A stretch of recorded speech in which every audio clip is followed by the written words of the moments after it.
So one of the small things that we've been working on is to help with our onboarding of new users.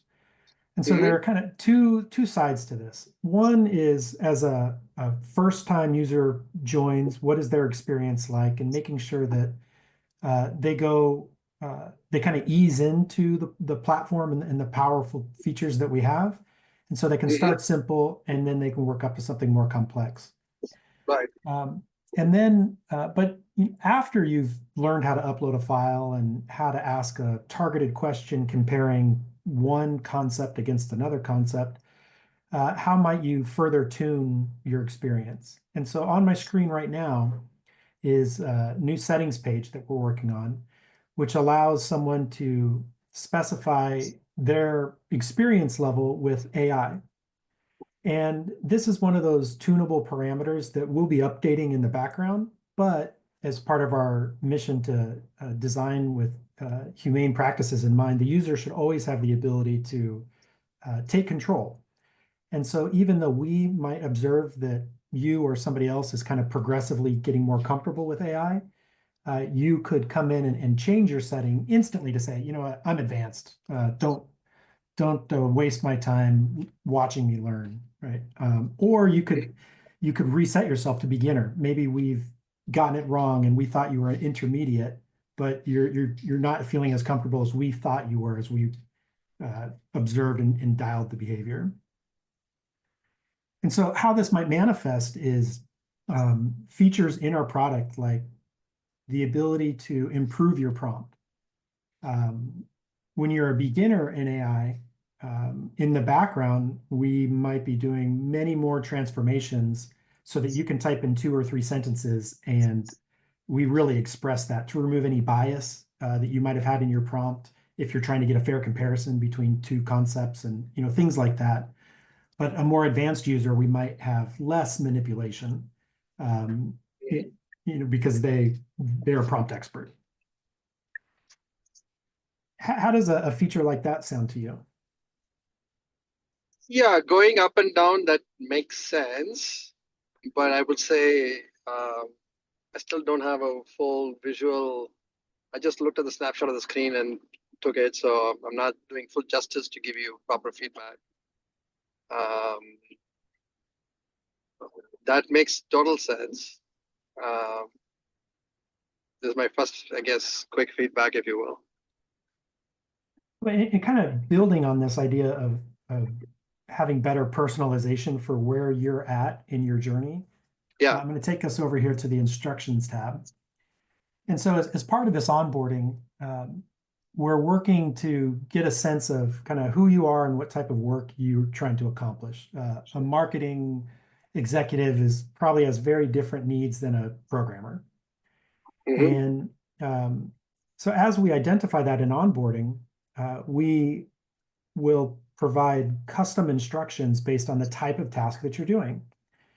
And Yeah. so one of the things that our model router does is when you're working with Storytell, we route you to something like Gemini or Claude or OpenAI, based on our analysis of which model we think is going to perform better for the type of work you're doing.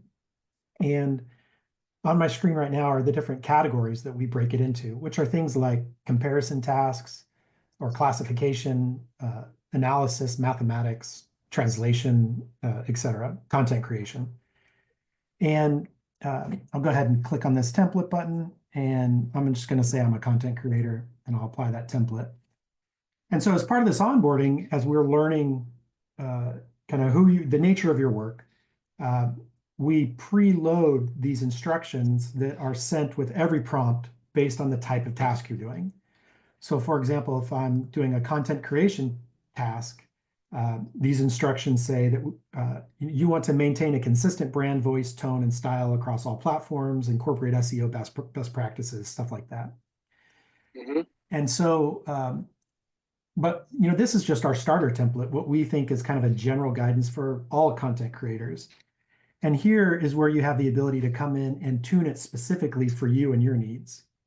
And so anytime you perform a content creation task, you could say, always respond in Markdown or, always make succinct answers with with short words, not large terminology, whatever's Mhm. appropriate for you. And so this is just another expression of this kind of way that we're working to help put the user in more control and better personalize the product for them, uh, and make sure that that personalization is appropriate for different types of work that you're doing. Yeah. Um, I get that. Yes. So the answer is a resounding yes. What can you talk about that personalization and context and memory? I mean, both my personal context and memory, and sometimes we want to share across somebody else or the domain. Is there a way? Yeah, so that kind of fits two things. First, the sharing.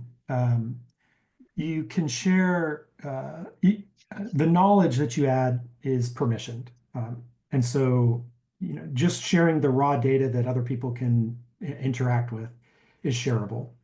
And there Yep. are different containers that you can use to do that, depending on how widely you want to share it. You can also share a particular chat thread so that you and I could collaborate on it. Um, Okay.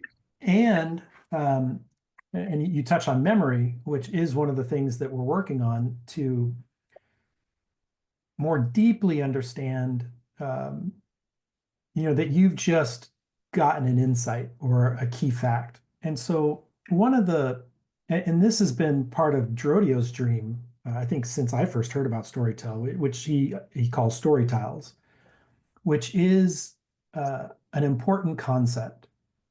And we've seen some pretty magical moments. For example, there was one customer I know of who was a product manager, and um, somebody else, or I got this wrong. They were responsible for managing the customer relationship, and a product manager was having a conversation with that customer, and in that feedback, um, some complaints were surfaced that the relationship manager didn't know about, and it showed that that customer was actually at a high risk for churn. Yeah. And because Storytel understood the concept, it was able to push this information into Slack where the product manager or the relationship manager saw it. And then he was able to, jump on it and do what he needed to do. And that's kind of one of the most important promises of Storytel. And so what we're working on right now is this idea of first class concepts that are it might be customer acme or a contract, or a battle card comparing two companies, that your marketing department's putting out there. And anytime data is being ingested into our platform, let's say using the Chrome extension, you scraped in a new press release from one of your competitors. That as that information flows in, we understand that we're talking about your competitor Acme, and that Acme's just released a new feature, and your battle card is outdated, right? And so that battle card becomes instantly updated. The profile of your competitor becomes updated with kind of recent activity. And that signal can be pushed out to people who need to know and care about it. And so that's one way of kind of updating the memory of the system is by watching as this data is ingested and updating our view of concepts and recognizing a material change and pushing that out to people who need to know. The other side of that is as you're in a chat, as you come to some key insight or concept, is either you manually being able to like click it and star it and say this is important and it let's update our understanding of the world. Um, as well as that chat itself becoming knowledge because we've just summarized a 10K or whatever task you were doing. And just from a kind of selfish computational perspective, there's no reason to recompute that Yeah. summary as long as the source inputs haven't changed. And so that this idea of memory is very powerful, but not just remembering a key fact about you and the way you like something, really trying to update the worldview of everybody in your organization to be faster and have all these dots connected. Um, and one of our the people we're working with that's helping really challenge this for us right now is a talent agency, and they work predominantly in email, and it's fast and furious as they're trying to connect actors to studios and coordinate with the directors and the producers and all the things that they do. And they don't have systems really for this kind of fast and furious activity. And so as they're starting to share their emails with us, we're just kind of starting now to create the concept that there's an actor who's interested in romance projects right now to help them connect that dot to MGM Studios, who has a romantic role that person might be a great fit for. And Got it. because two different agents at that talent agency might not necessarily be aware of those two needs that can connect. And so that I guess I got really excited when you touched on the question of memory because we're working on that quite a bit. Mm-hmm. Yeah.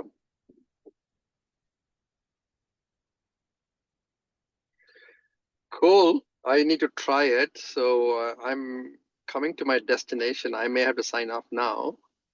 I'll have to follow up on that. Yeah, well, this is what you're looking at right now is a sneak peek at the kind of next major iteration that we're working on, and we'll make sure you hear Nice. about it. Nice. Okay. I look forward to it. Well, thank you for joining. Yeah. Bye. Bye-bye. Take care. Well, I think we got another 6 minutes or so. I'll stay on, see if anybody pops in, but I'll go back to the editor and Yeah, sure. building what we're building. Yeah, this is exciting. This is the first time seeing it as well. Oh, you haven't seen this yet? Yeah. Oh, well, then I'll give you a walkthrough. Sorry. Yeah, so um, I'm really excited about what's behind this tab, but I'm not going to show it to you yet. But that's this kind of concepts idea. Um, Right. so we're going to start by clicking our avatar Mm-hmm. and giving you the ability to customize your avatar. So we might import it from Google, but you can change it. Customizing your display name, your email address, adding a secondary email address so you can have your personal and your corporate, all on the same account. The ability to delete your account, just kind of basic stuff. Kind of continuing with basic stuff, the ability to specifically force your color preference, or by default, it'll be system preference. Typography changes. So, by default, the font would look like it is now, but we'll also add a dyslexic friendly font. And so Ooh. people with dyslexia will have a font that makes it a little easier for them to read. And I don't have that font loaded yet, but you would actually be able to see what that font looks like before you click the button here. Also, one of the small things that I've noticed a lot is different users have different preferences for screen size. And so you'll be able to just click large and have your font be larger, or small and have it be smaller. And so you'll be able to take control of how big your font is for how big your screen is and how well your eyes work. Capabilities is interesting, right? We just went over the different experience levels with AI. And so in the background, we'll be watching, like, by the time you've submitted 100 prompts, you're not a beginner at AI anymore. Yeah. But similarly to AI, like somebody might arrive as an advanced expert in AI. Like they've been using 20 AI tools for 2 years now, but they're still new to Storytell. And so there's kind of another lever here, which is how comfortable are you with our platform and our feature set? Because there's nobody else like us out there, even if you're an AI expert. And so one example of how this might manifest in the chat experience is when you're new to Storytell, we're going to have a little billboard, if you will, that shows up that says, this is how you upload a file. Mm-hmm. Yeah. But when you're an experienced user, you don't need that in the way. You don't need that tip anymore. And then also, some people are really big on keyboard shortcuts, some aren't. By default, it'll always show you the keyboard shortcuts, but maybe you've got them all memorized and you just don't want to see it anymore. You'll be able to turn that off. You'll also be able to turn on and off highlights as we release new features. So even though you're an expert, we can announce to you that a new feature is here, and you can see it, or maybe you just want to be surprised, so you turn that off. Same thing for feature previews. So maybe you're an AI enthusiast and you're a Storytell enthusiast, and you want to be on the bleeding edge. right now we're working on this LLM router, and we want to make sure it works really well before we roll it out to everybody. But the best way to make sure it works really well is to get it out there and have people start using it. But we probably don't want Burj to use it yet because it's not bulletproof. It's not 100% yet, but we need to learn from people who are willing to try it. And so if you come in here and enable that, then in the next days, like week, when we release this model router into production, those who opt in would be able to give us that feedback, and they could come in and turn it off, right, if they don't like it, because it's a preview feature. We also are releasing the ability for users to control their own models for the model router. And so, by default, the model router is going to say, take you to the best model based on our analysis for the task you're doing. But maybe your organization has a reason not to use DeepSeek. And so you don't want any of your data going to DeepSeek. And so you could turn that off, and now your personal experience will never be routed to DeepSeek. Similar to that feature we released in the prompt bar yesterday, I think it was, where you could choose Claude or choose another model. Yeah. This just, when it's on autopilot, DeepSeek wouldn't be there because I turned it off. We already went over the instructions, so I'll skip that. Activities, kind of just a summary of all the things that you've done, and a quick way to get to another conversation or that file you've recently uploaded. Moving over here to settings, the ability to manage your organization and those in your organization. And so, the ability to name your organization, to create domains, that when people with a verified email address at that domain, they can automatically join your org, so you don't have to send an invite to everybody. And you can have multiple domains for that, because company like Paramount, again, they have different email addresses, I expect, for different groups. And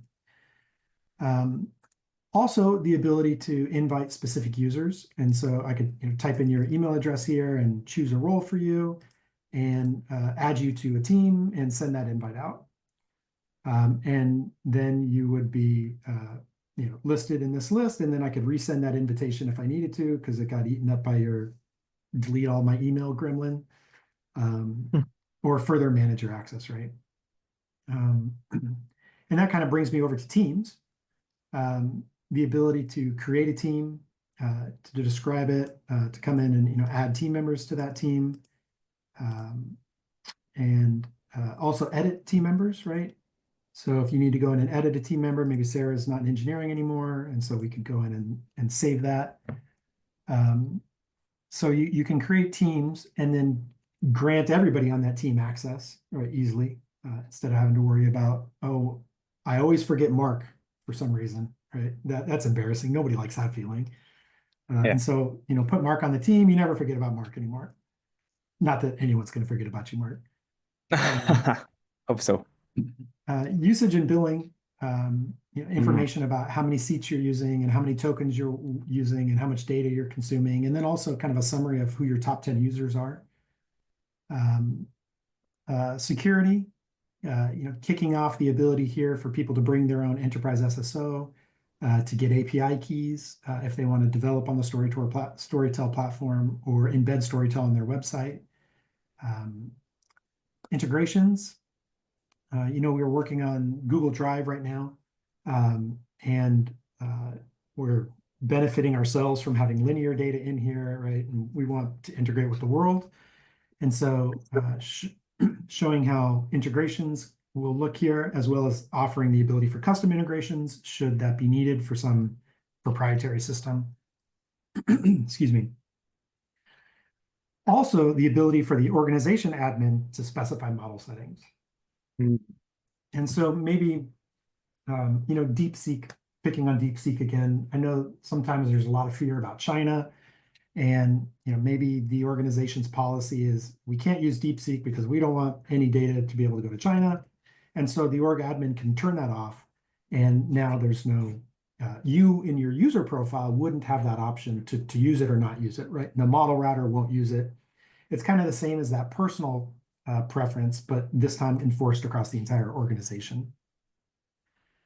And also, and this is something we're still playing with a lot, is the idea of labels. And so we're looking at labels in kind of three different flavors. One are organization labels. And so a label that is created by an organization admin that's available across the organization to everyone. We're also looking at personal labels. So I can create my own label and you don't see it. I'm not polluting your view of labels. Like something I personally like to do a lot is I'll create a label with the date, and then I'll put whatever tickets I'm working on today's date. And it's just easy for me to see, to kind of just narrow my view down to those things I care about. But you probably wouldn't like using a system like Linear and seeing 2025-0313A. It doesn't Yeah. mean anything to you. And so the ability to kind of categorize and tag or label your content personally without affecting other users, as well as having meaningful labels that work across the organization. But also one of the ideas that we're playing with, and this is kind of what I'm working on right now, is dynamic labels. And so a dynamic label could be the understanding of a entity or concept or profile, such as a customer.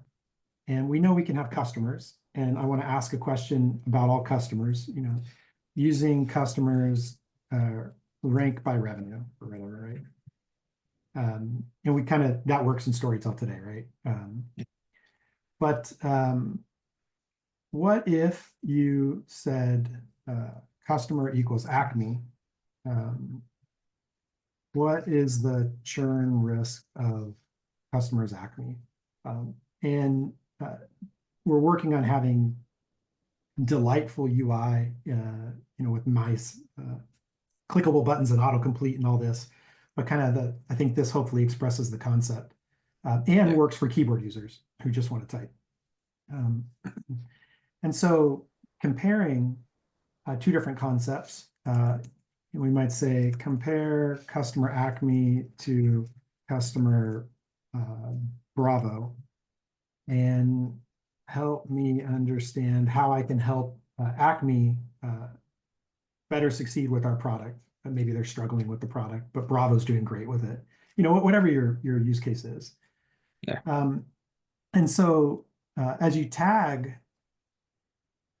or I should say, as Storytell automatically labels content as it's flowing into the system, we understand that you've just uploaded a Microsoft 10K. We understand that it's talking about Microsoft. That's the company. We understand that it's a financial document. We understand the time period of the document. There's all this metadata that we can extract and label that piece of knowledge with. And as that feeds into the wider concept of Microsoft, having a view of Microsoft that says recently changed things, KPIs, what's the trend, all this kind of stuff. And so as the data is just ingesting into the system, we are always providing you with a great business intelligence from your unstructured data. And that's been pretty fun to work on, and I look forward to showing that soon. And so the labeling is an important part of that, because this is where you want to take control of knowledge or a chat or something else and label it. So I'll call that curated labels versus the smart ones that Storytell is doing. Something else we're playing with here is workspaces. And so workspaces are kind of top-level containers. Lots of ways this could be used. Teams, departments, collections of projects, right? But workspaces are kind of the top layer of how do you permission something. And so we can see, like in this example, we've got the marketing department, and they've got 12 different projects inside of them, 156 chats, 89 assets have been uploaded, and 8 people are working in this. And that's represented across 2 teams. Sarah's the owner of the marketing department workspace. We can see it was, last activity was on the 9th, and they've got some integrations. And one of those integrations is having a problem. Maybe somebody reset the API key for Notion, or, those types of things that happen. Plus just a high level recent summary of kind of what's happened. And so clicking into projects, we can see the different types of projects that are underway. You know, who's they're shared with, if anybody, how many chats are in that project, and so forth.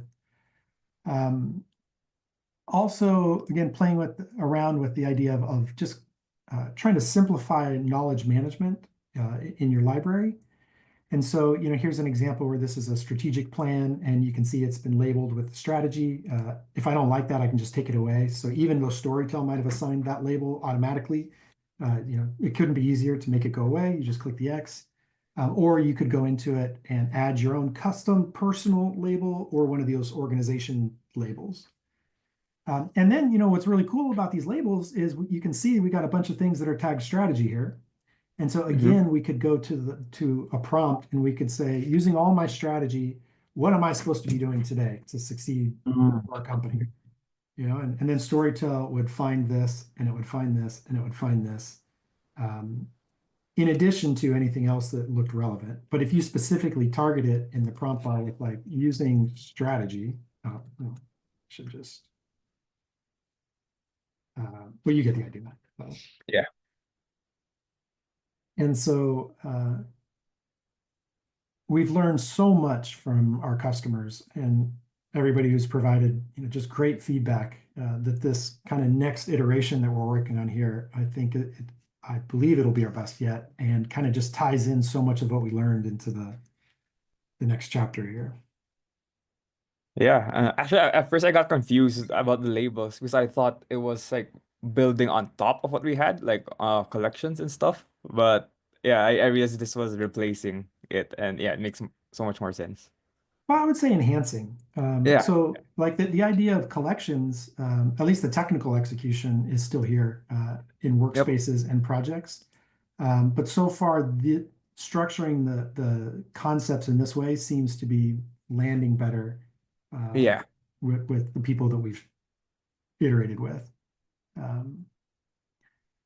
And so in addition to being able to grant permissions, you know, at a workspace level, you can also go in and say, well, you know, this sales or this product launch strategy is a secret project, right? And only you and I can know about it. We can still do stuff like that. But open by default, right? Yeah. Oh, and then, What? you know, Oh, or go sorry. ahead. Yeah. What would edit context do in that like project view? Um, Edit context. I had hid the flyout because I'm not happy with it yet. Yeah. So what a project is a container of knowledge. Hmm. You know, it's these labels, this one document, and you know, everything coming in from Slack or you know Yeah. whatever container you want.